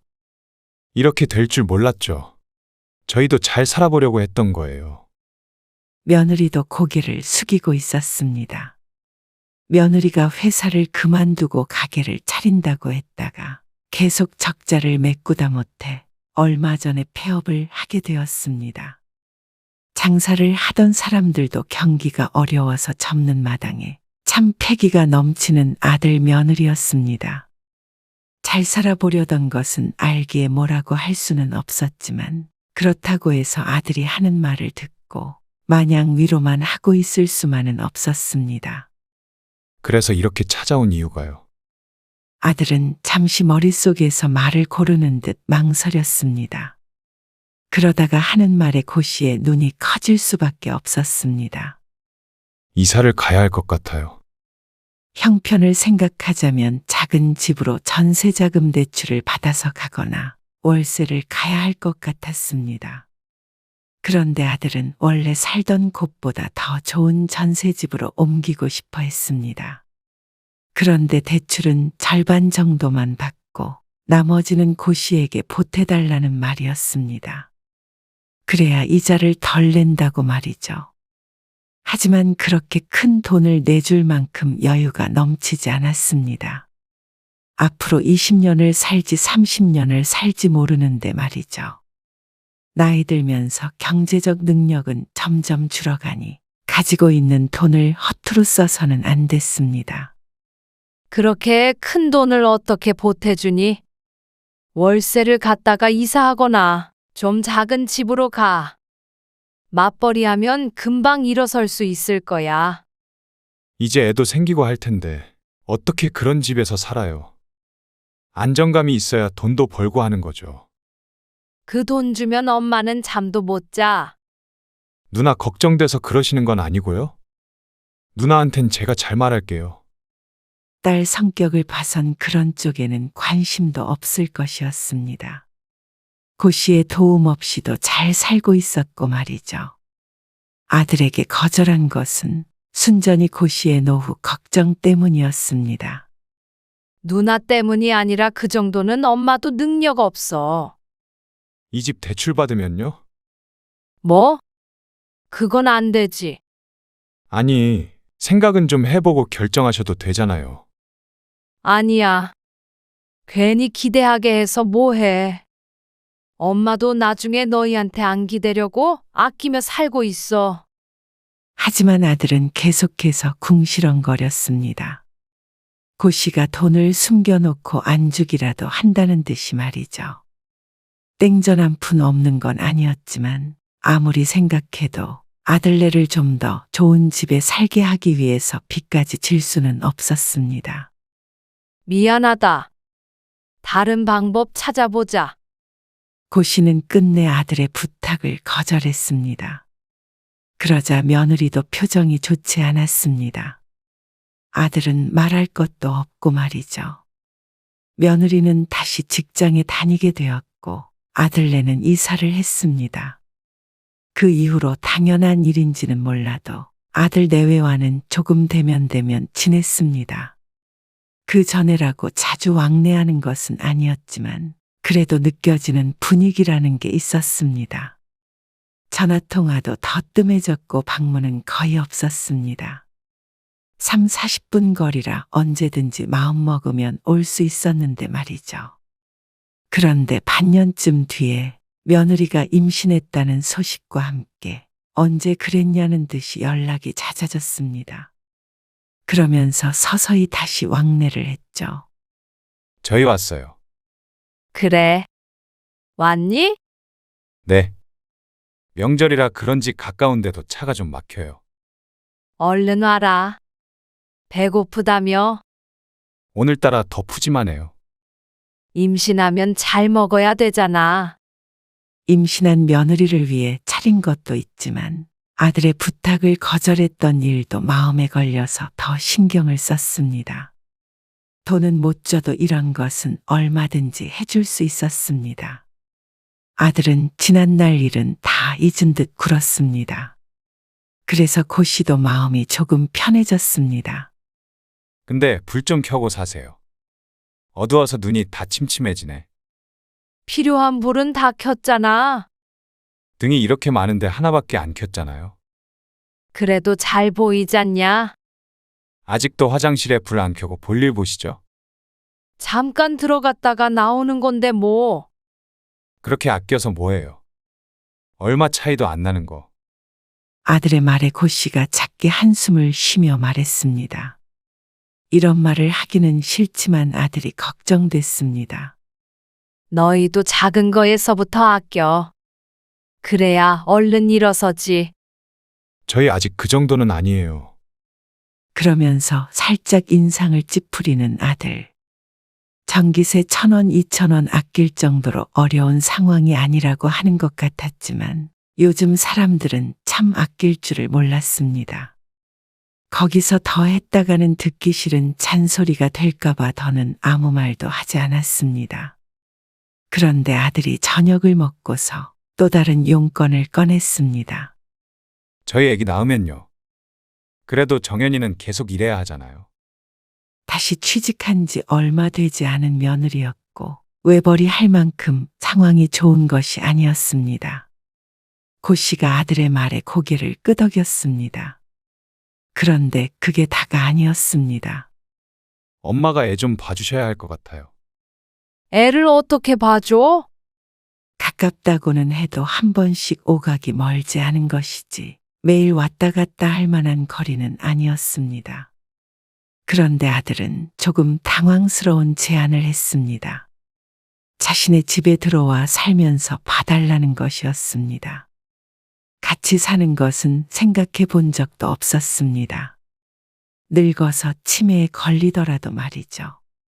같이 사는 건 좀 그렇지 않니? 너희도 불편할 거고. 계속 같이 살자는 건 아니고요. 애가 좀 클 때까지만요. 1년? 그 정도로 애가 다 크나요? 어린이집에 4, 5살쯤에 보내려고 하는데. 그러면 거진 3, 4년을 같이 살자는 말이었습니다. 그 말에 얼른 그러자고 할 수가 없었습니다. 엄마도 집에만 계시면 적적하잖아요. 사실 늘 집에만 있는 건 아니었지만 아들이 보기엔 할 일이 없는 것 같았습니다. 이번 부탁은 거절하지 말아주세요. 그 말에 고씨가 뜨끔했습니다. 돈은 못 줘도 손주는 좀 봐달라는 말을 애둘러 하는 아들이었습니다. 그럼 이 집은 어떻게 해? 어차피 다시 돌아오실 텐데 그때까지 월세를 주면 되지 않아요? 그러면 생활비도 하고 좋죠. 일 좀 안 하셔도 충분히 사시잖아요. 그 말은 나쁘지 않은 듯 했습니다. 아들은 가구도 전부 두고 개인 집만 챙겨서 나오라고 했습니다. 가구나 가전이 있는 상태로 월세를 구하는 사람들도 많다면서 말이죠. 다른 사람이 들어와서 산다고 생각하면 조금 찜찜하기도 했지만 크게 손해보지는 않을 것 같았습니다. 결국 고씨는 3년 정도 손주를 봐주기로 했습니다. 며느리가 만삭일 때 부동산에 세를 내놓았더니 일주일 만에 금방 계약이 됐습니다. 그리고 며느리가 산후조리원에 있을 때 짐을 옮겼죠. 어차피 집이야 없어지는 게 아니고 세를 주면 생활비는 걱정할 것이 없으니 잘한 선택이라고 생각했습니다. 또 이런 때가 아니면 아들, 손주, 며느리랑 이렇게 가까이 지내보겠나 싶기도 했습니다. 평생 같이 살라고 한다면 고씨도 자신은 없었지만 3년 정도는 괜찮겠거니 싶었죠. 그리고 그건 착각이었습니다. 전기세가 왜 이렇게 많이 나오지? 그래? 얼마나 나오는데? 둘이 살 때보다 10만 원은 더 나오는 것 같은데요. 며느리가 관리비 고지서를 펼쳐 보이며 말했습니다. 고씨도 자세히 보았는데 당연한 일이었습니다. 둘이 살 때와 넷이서 살 때가 같을 리가 없었습니다. 둘은 출근해버리면 그만이지만 집에는 여전히 고씨와 아이가 있으니 말이죠. 그동안엔 몰랐다가 날이 조금 더워지니 금액이 티가 많이 나는 듯 했습니다. 에어컨도 켜고 그러다 보니 어쩔 수가 없는 일이었죠. 애기 젖병 넣는 소독기도 있고 지난달에 제습기랑 공기청정기도 샀잖아. 며느리도 고씨의 말을 들으니 틀린 말도 아니었는지 덧붙여 말은 없었습니다. 그런 며느리를 고씨도 대수롭지 않게 생각했습니다. 고씨가 혼자 살 때는 아파트 내에서도 전기세가 특히 적게 나오는 편이었습니다.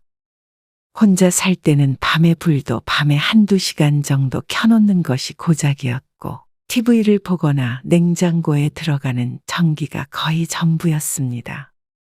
밥솥도 밥을 하고 나면 코드를 바로 빼놓았고 불필요한 전기는 쓰지 않았습니다. 과장해서 말하자면 사람이 안 살고 있다고 오해를 받을 정도였습니다. 하지만 그런 곳이도 여름 앞에는 장사가 없었습니다. 다른 데는 아껴도 에어컨을 참을 수는 없었죠. 어떤 사람들은 선풍기만으로도 버틴다고 하는데 고씨는 안타깝게도 그런 유형은 아니었습니다. 건조해지면 가끔 끄기도 하지만 기본적으로는 여름 몇 달 동안은 에어컨은 잘 켜고 살았습니다. 그리고 아들네 집에서는 말할 것도 없었습니다. 어린 아이가 있으니 말이죠. 손주가 돌이 지났을 때였습니다. 고씨의 허리가 안 좋아서 한동안 고생을 했습니다. 그래서 어지간하면 아이를 몇 시간만이라도 어린이집에 맡겼으면 했습니다. 집에서 육아 말고도 할 일이 많았고 말이죠. 어린이집이요? 그건 좀 그렇죠. 잠깐만이라도 보내자는 거야. 오전에 맡겼다가 점심쯤에 데리고 오는 건 어때? 왜 그러시는데요? 그러면 오전에 병원도 가서 물리치료도 받고 할 수 있잖아. 할 일도 많고. 아, 그건 좀 애가 너무 어리잖아요. 며느리는 아이를 잠깐 어린이집에 보내는 것도 싫어했습니다. 고씨도 아직은 너무 어린가 싶어서 며느리의 뜻에 따랐습니다. 한 1년 정도 더 있다가 보내자는 말에 그러자고 했죠. 그런데 몇 달 뒤에 며느리가 무슨 소리를 들은 모양이었습니다. 지우 어린이집에 보내야 할 것 같아요. 벌써? 네. 그래야 언어 발달에 좋대요. 아직 말을 못 하잖아요. 돌이 지났는데 말이 조금 느린 손주였습니다. 그렇다고 문제가 있는 정도는 아니었는데 며느리는 그게 집에만 있는 탓이라고 생각했습니다. 아무래도 어머님이랑 둘만 있다 보니까 언어 발달이 늦은 것 같아요. 굳이 고씨를 탓하는 말은 아니었지만 고씨로서는 마음이 불편할 수밖에 없었습니다. 그리고 바로 며칠 뒤에 손주는 어린이집에 보내졌습니다. 그러자 고씨도 좀 살만했습니다. 아이를 돌보며 집에 있다 보니 자연스럽게 집안일도 고씨의 일이 되었는데 그러니 아이에게서 벗어난 시간도 어느 정도 필요했습니다. 모처럼 개인 시간이 생긴 듯 했습니다. 그래도 오후 2시면 어린이집에서 집으로 돌아오기 때문에 그렇게 넉넉한 시간은 아니었습니다. 고씨가 청소하느라 작은 방에 들어갔다가 화면이 켜져 있는 컴퓨터를 발견했습니다. 보통은 아들 며느리 물건은 건드리지 않는데 지난해에 전기요금이 많이 나왔다고 투덜대던 며느리가 생각이 났습니다. 하지만 함부로 껐다가는 뭐가 잘못될까봐 아들 며느리가 퇴근할 때까지 기다렸죠. 작은 방에 컴퓨터 저거 계속 켜두는 거야? 왜요? 안 쓸 때는 꺼놔야 되지 않아? 계속 돌아가는 소리 나던데. 엄청 뜨겁고. 아, 그냥 두세요. 쓸 때마다 껐다 켰다 하기 귀찮아요. 전기세 많이 나오지 그러면? 컴퓨터는 별로 안 나와요. 아들이 그렇다니까 그런 줄 아는데 아무리 그래도 전기를 쓰는데 요금이 안 나올 리가 없었습니다. 그냥 끄시면 안 돼요. 안 꺼. 끌 줄도 몰라. 아들이 신신당부를 했고 고씨는 신경을 껐습니다. 전기요금 걱정된다더니 다 거짓말인 모양이었습니다. 그런데 또다시 여름은 찾아왔습니다. 일찍부터 더워져서 6월 초부터 에어컨을 켰습니다. 어머님, 여기 앉아보세요. 어느 날 갑자기 며느리가 고씨를 식탁 앞으로 불렀습니다. 저녁을 차리고 있던 고씨는 어리둥절한 표정으로 며느리와 마주 앉았습니다. 왜 그래? 며느리의 심각한 표정을 보니 무슨 일이 있나 싶었습니다. 이거 7월 관리비 고지서거든요. 기시감이 들었습니다. 지난해 있었던 일과 겹쳐 보였습니다. 왜? 전기요금? 네? 얼마 나왔는지 아세요? 고씨가 짐작해서 물었는데 역시나 맞는 모양이었습니다. 전기세만 30만 원 넘게 나왔어요. 그렇게나 나왔어? 그 정도면 많이 나오긴 했습니다. 지난달에 하도 더워서 많이 틀기는 했습니다. 다음 달 전기요금이 걱정이었습니다. 그래도 9월까지는 많이 더울 테니 말이죠. 누진세 때문인가 보다. 그런데 며느리는 그게 고씨의 탓이라고 생각하는 모양이었습니다. 집에서 계속 에어컨 켜두세요? 지우 없을 때도요? 손주는 아침 9시에 어린이집에 가서 2시쯤 돌아왔습니다. 당연한 말이었습니다. 10시만 되어도 덥기 시작하니 말이죠. 계속 켜두는 건 아니고 잠깐씩 끄기는 하지. 에어컨을 켜기는 하지만 에어컨 바람을 그렇게 좋아하지는 않아 중간에 껐다가 켜기는 했습니다. 하지만 그래도 거의 켜고 있을 수밖에 없었습니다. 며느리는 한숨을 쉬며 말했습니다. 어머님, 그러면 저희 집은 거의 24시간 에어컨이 돌아가는 거잖아요. 그러면 당연히 이렇게 나오죠. 그러면 한낮에 에어컨을 끄라는 소리야? 계속 틀어두시는 건 피하는 게 좋죠. 차라리 밤에 끄고 자야지. 그러면 잠을 어떻게 자요? 황당했습니다. 낮과 밤의 기온 차이가 있는데 그런 건 무시하고 자신이 잠을 잘 자야 하니 밤에 에어컨을 켜고 낮에 꺼야 한다는 말이었습니다. 그리고 가족들 다 같이 있을 때는 켜두는 게 좋죠. 혼자 있으니까 내가 끄고 지내라는 거야? 계속 꺼두라는 게 아니고요. 1시간 틀면 1시간 끄고. 그 정도는 괜찮잖아요. 어이가 없긴 했습니다. 평소에 다른 데는 전혀 아끼지 않으면서 왜 그렇게 에어컨에 예민한지 몰랐습니다. 사실 그 외의 새는 전기가 훨씬 많을 것 같은데 말이죠. 그래서 다음날 고씨도 휴대폰으로 검색을 좀 해보았습니다. 여름철에 전기요금을 아끼는 법을 조사해봤더니 오히려 며느리와는 반대로 나와 있었습니다. 일정 온도를 설정하고 계속 켜두는 게 차라리 요금이 덜 나온다고 했죠. 그걸 찾아서 며느리에게 보여주니까 아주 떨떠름한 표정을 지었습니다. 속으로는 그조차 상처였습니다. 여름이 되고 며느리나 아들이 집에 있을 때는 에어컨이 한 번도 꺼진 적이 없었으니 말이죠. 결국은 고씨 혼자 에어컨을 틀고 있는 것이 눈꼴 시린 모양이었습니다. 같이 사니 이런 꼴을 다 보나 싶어서 기분이 상했습니다. 서럽기도 했습니다. 내가 집이 없는 것도 아니고 돈이 없어 얹혀 사는 것도 아닌데 말이죠. 오히려 아들 며느리 도와주러 와서 왜 이런 취급을 받아야 하는지 몰랐습니다. 그리고 그 다음 달도 더 적게 나올 리는 없었습니다. 온도는 잘 맞춰두었지만 날이 더 더워지니 요금이 줄어들 리가 없었죠. 어머님, 이달은 더 나왔어요. 한숨을 팍 쉬며 하는 말에 고씨도 울컥하는 기분이었습니다. 나와봤자 다음 달까지만 좀 많이 나오고 그 뒤로는 안 나올 거 아니야. 그래도 이렇게 3달이면 100만 원이에요. 어머님, 그래서 시원하게 살았잖냐? 돈 벌어다가 다 전기요금으로 나가는 것 같아서 속상해서 그렇죠. 그게 그렇게 걱정되면 전기세는 내가 낼게. 고씨도 참지 못하고 버럭 외쳤습니다.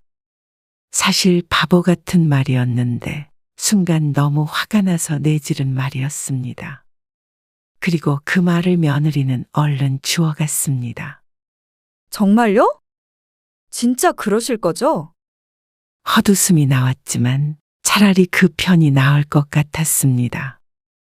자꾸만 눈치 보기도 싫고 에어컨을 가장 많이 이용하는 건 고씨가 맞기도 했으니 말이죠. 그래서 그냥 지른 말이었지만 그렇게 하기로 했습니다. 서러운 것보다는 치사한 것이 나을 것 같았습니다.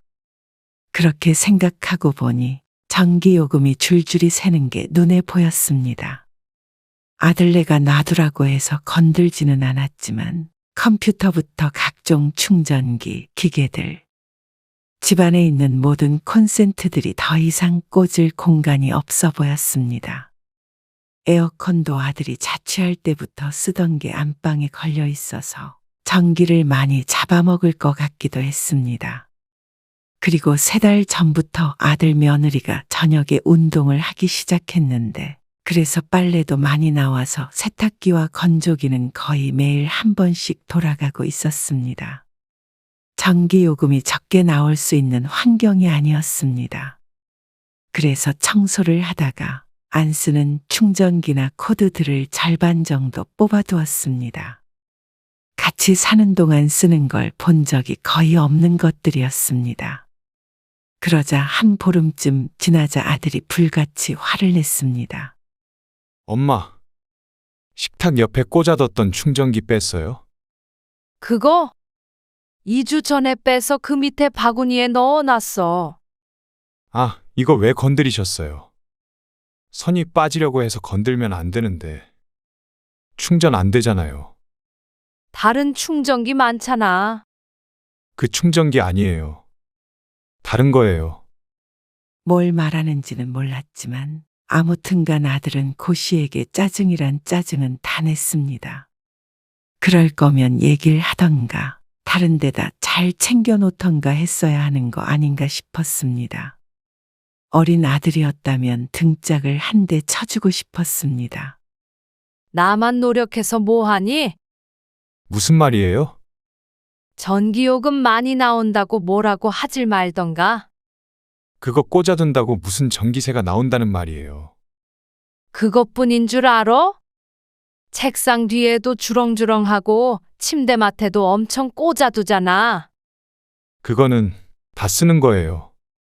출근했는데 어떻게 써? 아들은 말문이 막히는 듯 조금 투덜대더니 방으로 들어가 버렸습니다. 이제는 고씨가 나와야 할 때가 된 것 같았습니다. 비단 전기요금만의 문제는 아니었습니다. 시간이 지날수록 고씨와 아들 내외는 사사건건 마찰이 생기기 시작했습니다. 어쩌면 당연한 일인지도 몰랐습니다. 1년을 넘어서 거의 2년 가까이 같이 지냈는데 이 정도면 올해도 같이 살았습니다. 고씨도 서운하고 서러운 일이 없는 것이 아니었습니다. 말을 안 하고 지내는 것뿐이었습니다. 육아도 전부 고씨가 하는데 집안일까지 고씨에게 맡기고 손 하나 까딱 안 하는 아들 며느리였습니다. 그래도 일하느라 힘든 아들 며느리 조금이라도 도와주잔 생각에 힘닿는 한 고 씨가 전부 하고 있었습니다. 그리고 이런 생각을 떠올리기는 싫지만 아이를 봐주는 비용은 한 푼도 받지 않았습니다. 주겠다고 하지도 않았고 받겠다고 하지도 않았죠. 월세가 들어와서 생활에 어려움이 없으니 굳이 달라고 하지 않았습니다.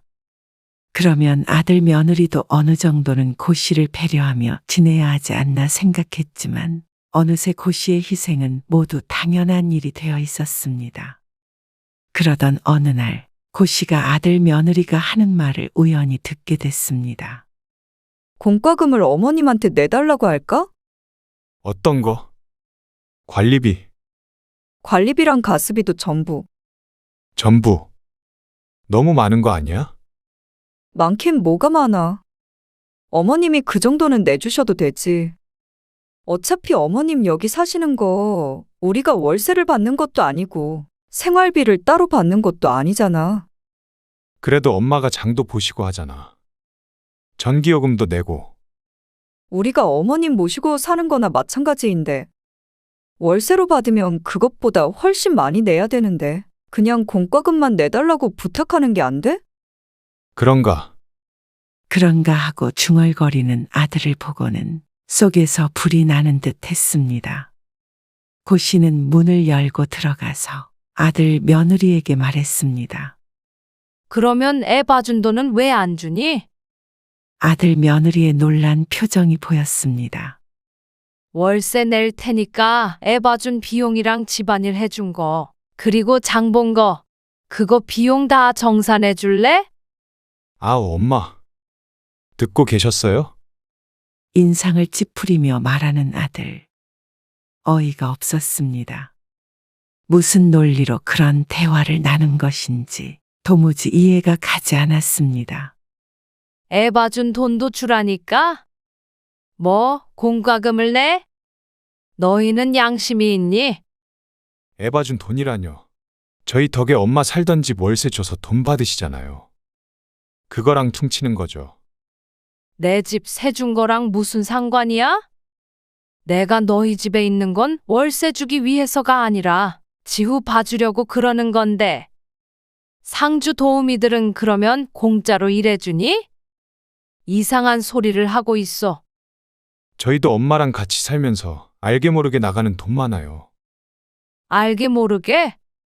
나는 무일푼으로 너희 집에서 노동하고 있는데 너는 그깟 전기요금, 그깟 가스요금 아까워서 그렇게 작당 모의를 하고 있어? 작당 모이라뇨. 됐다. 이제 그만둬야겠다. 정말 치사하게 굴어도 지우 봐서 참았는데 해도 너무한다. 그만두다뇨. 집에 간다는 말이야. 집에 어떻게 돌아가요? 세입자가 있는데. 공과금 얘긴 그냥 해본 소리예요. 세입자 있어도 곧 만기 되면 나갈 거야. 그러면 너희 집에서 나도 나가마. 새로 구한다고 했잖아요. 내가 미쳤니? 더 이상은 이렇게 지낼 이유 없어. 고 씨가 돌아서자 아들 며느리가 당황하며 붙잡았습니다. 당장 나가지는 못하겠지만 정말로 기세가 심상치 않았기 때문이었습니다. 하지만 고 씨는 이미 마음을 먹었습니다. 그런데 얼마 뒤에 세입자가 정말로 한 달 뒤에 이사를 나가겠다고 알려왔습니다. 한 달이면 아들 며느리와 합가 생활을 청산하는구나 싶으니 속이 시원했습니다. 그런데 아들이 엉뚱한 말을 했습니다. 세입자 나가면 집 비잖아요. 그러면 엄마가 돌아가지 마시고 차라리 그 집을 팔면 어때요? 뭐?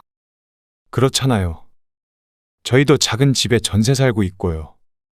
거주가 불안정한데 어떻게 애 키우면서 살겠어요. 당장에 엄마 가시면 애 키우는 것도 쉽지가 않고요. 그래서 그 집 팔아서 저희 다 같이 살 집 사는 게 어때요? 기가 막힌 말이었습니다. 어떻게 하면 이 상황에 그런 말을 할 수 있는 것인지 몰랐습니다. 아마도 저들은 손해볼 게 하나도 없다고 생각하는 모양이었습니다. 며느리가 시어머니 눈치를 보는 타입도 아니었고 그냥 두면 애도 길러주고 집안일도 공짜로 해주니 말이죠. 됐다. 다음 달에 나갈 테니까 그런 줄 알아. 그리고 얹혀 산 월세는 줄 테니까 너희도 정리할 건 정리해. 뭘 정리해요? 애 봐주고 일한 돈 한 달에 250만 원씩 계산해서 줘. 250만 원이요? 그럼 갓난 아기 때부터 새벽에도 봐줬는데 그 정도면 싸게 받는 거야. 무슨 소리세요? 그 돈을 왜? 세상에 공짜가 어디 있니? 먼저 얹혀 산다고 관리비 내라고 했던 건 너희 아니야? 그건 그냥 그런 뜻이 아니었잖아요. 뜻이 어찌됐건 간에 달라고 했을 거잖아. 할 말이 없을 것이었습니다. 월세도 넉넉하게 계산해. 그래서 차액은 지금까지 같이 산 기간 동안 계산해서 통장에 넣어라. 그리고 며칠 뒤에 고 씨는 먼저 아들 집을 나와버렸습니다. 그리고 남편 없이 혼자 살고 있는 여동생 집에 몇 주 머물렀죠. 애를 어떻게 해요? 지우도 어린이집에 오래 있으니까 힘들고 아무리 오래 있어도 회사 퇴근 시간 때문에 늘 전쟁 같아요. 아들은 얼마 되지 않아서 고 씨에게 연락을 했습니다. 다시 돌아와서 아이가 5살이 될 때까지만 키워달라고 했습니다. 참 염치 없는 부탁이었죠. 다들 그렇게 키워. 너희만 유별날 거 없어. 그동안 도움받은 것도 남들이 봤을 땐 행운이야. 이렇게 가버리시는 게 어디 있어요? 너희가 쫓아낸 거잖아. 저희가 언제 쫓아내요? 꼭 문 열고 엉덩이 걷어차야 쫓아낸 거니? 며느리도 연락이 와서 죄송하다고 했습니다. 하지만 그런다고 돌아간다면 고 씨는 호구 중에 호구가 되는 것이었습니다. 그동안 고생했던 것은 평생 손주 볼 거 미리 실컷 본 셈치기로 했습니다. 이제는 좀 조용히 혼자서 지내고 싶었습니다. 남 눈치 볼 것도 없이 아들네로 들어가기 전처럼 말이죠. 그리고 받기로 했던 돈은 언제가 됐든 조금씩이라도 받을 생각이었습니다. 그래야 아들도 며느리도 정신을 차릴 것 같았습니다. 아들 며느리는 뒤늦게 땅을 치고 후회했습니다. 사람을 쓰자니 돈이 많이 들고 육아뿐만이 아니라 둘이서 밥해 먹는 것조차 쉽지 않아 보였습니다. 돈 안 들고 편한 삶을 자신들이 걷어찼으니 할 말은 없을 것이었습니다. 그렇게 모든 게 제자리를 찾았죠.